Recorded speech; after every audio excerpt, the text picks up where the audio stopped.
తెలంగాణ రాష్ట్రంలో శాంతి భద్రతలు అదుపులోనే ఉన్నాయన్నారు డీజీపీ శివధర్ రెడ్డి. 2025 వార్షిక నివేదికను విడుదల చేసిన డీజీపీ ఫ్యూచర్ సిటీలో జరిగిన గ్లోబల్ సమ్మిట్ విజయవంతంగా పూర్తయ్యేందుకు తగిన చర్యలను తీసుకున్నామన్నారు. మిస్ వరల్డ్ ఈవెంట్ ఎలాంటి ఇబ్బందులు లేకుండా జరుపుకున్నామని తెలిపారు. గ్రామ పంచాయతీ ఎన్నికల 3 విడతలు నిష్పక్షపాతంగా జరిగేలా చర్యలను చేపట్టామని అన్నారు.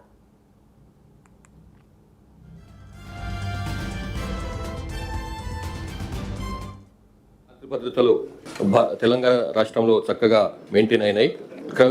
క్రైమ్స్ పైన, నేరాల పైన పూర్తి అదుపు ఉంది. అట్లాగే తీవ్రవాద కార్యకలాపాలు, ఉగ్రవాద కార్యకలాపాలు ఇట్లాంటివి కూడా పూర్తిగా అదుపులో ఉన్నాయి. ఈ సంవత్సరం ప్రతి సంవత్సరం జరిగేటువంటి మేజర్ ఫెస్టివల్స్ తో పాటుగా ఈ సంవత్సరం మనకు చాలా ముఖ్యమైనటువంటి 2-3 బందోబస్తులు ఈ నెలలో జరిగినాయి. మీకు తెలుసు, ఫ్యూచర్ సిటీలో జరిగినటువంటి గ్లోబల్ సమ్మిట్ ఒకటి 2 రోజుల పాటు అంతర్జాతీయ సమ్మిట్ అది.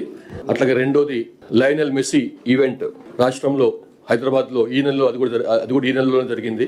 దానికి సంబంధించి కూడా ఎక్కడ కూడా ఎట్లాంటి చిన్న సమస్య కూడా లేకుండా చక్కగా బందోబస్తు ఏర్పాటు చేసి దాన్ని కూడా విజయవంతంగా జరుపుకున్నాం.